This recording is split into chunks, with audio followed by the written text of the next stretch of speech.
बिस्मिल्लाहिर्रहमानिर्रहीम। तो प्यारे प्यारे व्यूवर्स, कैसे हैं आप लोग। आज मैं लेकर आई हूँ आपके लिए मज़ेदार खट्टे आलू की रेसिपी। ये देखें गाइस, 4 अदद मैंने आलू लिए हैं। इनको बॉईल कर लिया है मैंने, थोड़ा सा जर्दे का रंग डाल के और नमक डाल के। ऑयल लिया है मैंने आधी कप से भी कम है। इमली का पल्प लिया है मैंने 4 चम्मच। चाट का मसाला लिया है आधा चम्मच मैंने कुटी हुई मिर्चें ली हैं।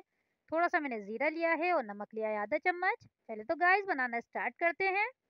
ये बहुत ही मज़े के बनते हैं और झटपट बन जाते हैं, ज़रूर ट्राई करिएगा इसको। देखिए तेल मैंने गरम कर लिया है, इसमें मैंने ज़ीरा ऐड कर दिया है। थोड़ा सा ज़ीरे का कलर चेंज करेंगे हम। फिर मैं इसमें आलू ऐड करूँगी। ये देखें आलू हमारे बॉयल हैं तो इतना ज़्यादा टाइम नहीं लगेगा इसको बनने में। ये आलू मैंने इसमें ऐड कर दिए हैं। अब मैं इसमें मिर्चें, नमक और जो हमारा चाट का मसाला है वो इसमें ऐड कर दूँगी। इमली का पल्प भी हम इसमें ऐड कर देंगे साथ में। बहुत झटपट बन जाते हैं, बहुत मज़े के बनते हैं गाइस, ज़रूर ट्राई करिएगा और मुझे बताइएगा कि रेसिपी मेरी कैसी लगी आपको।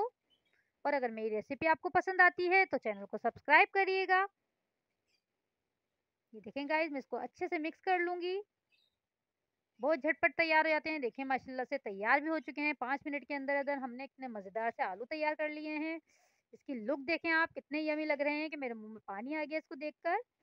बहुत मज़ेदार बने हैं गाइस, ज़रूर ट्राई करिएगा। अपना ख्याल रखिएगा, मुझे दुआओं में याद रखिएगा। अल्लाह हाफ़िज़।